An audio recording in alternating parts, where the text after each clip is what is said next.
Hi friends, welcome to மல்லி promo. இன்றைக்கி நம்ம மல்லி சீரியலில் என்ன விறுவிறுப்பான விஷயம் அப்படின்னு பார்த்தீங்கன்னா, வெண்பா ஒரு பக்கம் மல்லியை நினச்சி ரொம்ப வருத்தப்பட்டுட்டு இருக்கா. இங்கே வந்துட்டு மல்லி வந்துட்டு வெண்பாவை நினச்சி ரொம்ப வருத்தப்பட்டுட்டு இருக்காங்க.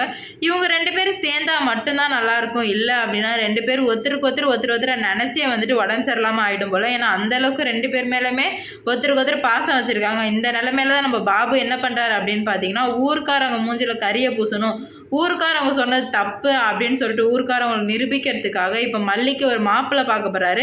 அதை வந்துட்டு மல்லிக்கிட்ட சொல்கிறாரு, இந்த மாதிரி வந்துட்டு மல்லி நான் உனக்கு மாப்பிள்ளை பார்க்க போகிறேன், நான் சொல்கிற பையனை நீ கல்யாணம் பண்ணி தான் ஆகணும் அப்படின்னு சொல்லும்போது, இல்லை என்னால் முடியாது அண்ணா, ப்ளீஸ் அண்ணா விட்டுருண்ணா, என்னால் முடியாதுண்ணா, நான் கொஞ்ச நாள் கழிச்சு நான் என்ன பண்ணிக்கிறேன் அப்படின்னு சொல்லும்போது, இல்லை மல்லி அப்போ ஊருக்காரவங்களாம் சொன்னது உண்மைதானா, அப்போ நீ வந்துட்டு ஒப்பாட்டியாக தான் அங்கே இருந்தே அப்படின்னு சொல்லிட்டு பாபு டக்குன்னு இப்படி கோபமாக கேட்கும். நம்ம மல்லி வந்து கதறி அழுகுறாங்க. என்னன்னா நீ கூட இப்படி பேசுகிறல்ல ஊருக்காரவங்க மாதிரி. ஆமாம் மல்லி, நீ நடந்துக்கிறதுலாம் அப்படி தான் இருக்குது, நீ ஏன் அப்படி நடந்துக்கிற, இப்போ கல்யாணம் பண்ணிக்கிட்டு போய் இப்போ கல்யாணம் பண்ணுறது உனக்கு என்ன பிரச்சனை அப்படின்னு கேட்குறாங்க. இல்லைனா நான் கொஞ்ச நாள் கழிச்சு கண்டிப்பாக பண்ணிக்கிறேன் அப்படின்னு சொல்கிறா. இல்லை நீ பண்ணி தான் ஆகணும்னு சொல்லும்போது நம்ம நாகும் எடுத்து பேசுகிறாங்க. விடுங்க கொஞ்ச நாள் கழிச்சு பண்ணுவா அப்படின்னு சொல்லிட்டு, நாகும் இதில் தலையிடாத, எவ்வளோ பேர் என்னை அசிங்கப்படுத்தினாங்கன்னு உனக்கு நல்லாவே தெரியும், கண்டிப்பாக நான் மல்லிக்கு மாப்பிள்ளை பார்க்க தான் போகிறேன் அப்படின்னு சொல்லிட்டு சொல்லிடுறாரு. அப்படி இல்லைனா நான் செத்துருவேன் அப்படின்னு சொல்லிட்டு கயிறெல்லாம் எடுத்துகிட்டு வந்து பிளாக்மெயில் பண்ணுவோம்.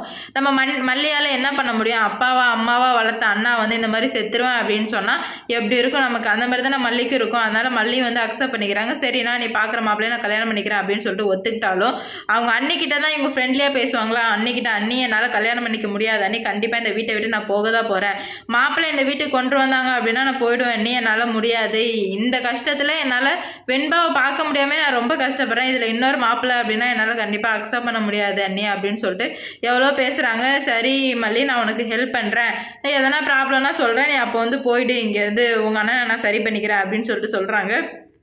இப்படி நடந்துகிட்டே இருக்கும்போது பாபு வந்து கல்யாணம் பண்ணிக்கிறேன்னா கல்யாணம் பண்ணிக்க மாப்பிள்ளையை காமிக்கிறேன்னு தான் சொன்னார். ஆனால் மாப்பிள்ளையை கொண்டு வரான்னு தெரில. திடீர்னு நம்ம நாகு கதவை திறந்து ஜன்னல் வழியாக பார்க்கும்போது மாப்பிள்ளையோடு வர்றாரு நம்ம பாபு. அதுக்கு நிச்சயதார்த்தம் பண்ணுறதுக்கு எல்லா தேவையான பொருளோடு வருவாங்களோ அந்த மாதிரியே வர்றாங்க. அதை பார்த்ததுமே நம்ம நாகலட்சுமிக்கு ரொம்ப அதிர்ச்சி ஆகிடுச்சு. என்னடா இது இந்த மாதிரி ஆகிடுச்சு அப்படின்னு சொல்லிட்டு கடகடன் போயிட்டு மல்லிக்கிட்ட சொல்லணும், எதனா பண்ணணும் அப்படின்னு சொல்லிட்டு மல்லிக்கிட்ட போய்ட்டு இந்த மாதிரி உங்கள் அண்ணன் நிச்சயதார்த்தம் பண்ண வர போகிறாரு, வந்தார் அப்படின்னா அவ்வளோதான், நீ உன் கதையே முடிஞ்சிடுச்சு, நீ எதனா பண்ண மல்லி அப்படின்னு சொல்லும்போது, சரி அண்ணி நான் போகிறேன், அண்ணங்கிட்ட மட்டும் சொல்லிவிடு, அவர் எப்படின்னு தப்பாக தான் நினைப்பாரு, இருந்தாலும் பரவாயில்ல நான் போகிறேன், போயிட்டு கொஞ்ச நாள் கழிச்சு நான் கண்டிப்பாக வர்றேன் அண்ணி அப்படின்னு சொல்லிட்டு நம்ம மல்லி என்ன பண்ணுறாங்க அப்படின்னு பார்த்தீங்கன்னா அந்த வீட்டிலேருந்து தப்பிச்சு போகிறாங்க. தப்பிச்சு எங்கே போவாங்கன்னு நினைக்கிறீங்க, கண்டிப்பாக வெண்பா கிட்ட தான் போவாங்க. வெண்பாவும் மல்லி மறுபடியும் ஒன்று சேர தான் போகிறாங்க, ஒன்று சேர்ந்தால் தான் நல்லாயிருக்கும். அதனால் இங்கேருந்து தப்பிச்சு வெண்பா கிட்ட தான் போகிறாங்க நம்ம மல்லி. நீங்கள் வந்து வெண்பா எங்கே வெண்பா கிட்ட போவாங்களா போக மாட்டாங்களான்னு சொல்லிட்டு மறக்காமல் கமெண்ட்டில் சொல்லிட்டு போங்க. இந்த வீடியோ பிடிச்சிருந்தா லைக் பண்ணுங்கள், ஷேர் பண்ணுங்கள், கமெண்ட் பண்ணுங்கள். இது போன்ற வீடியோ சீரியல் அப்டேட் தெரிஞ்சுங்க நம்ம சேனலை மறக்காமல் சப்ஸ்கிரைப் பண்ணிக்கோங்க.